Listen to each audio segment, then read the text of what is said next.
وقد نزل عليكم في الكتاب أن إذا سمعتم آيات الله يكفر بها ويستهزأ بها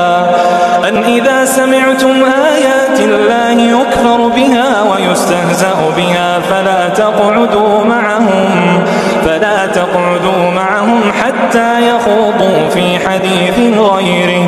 إنكم إذا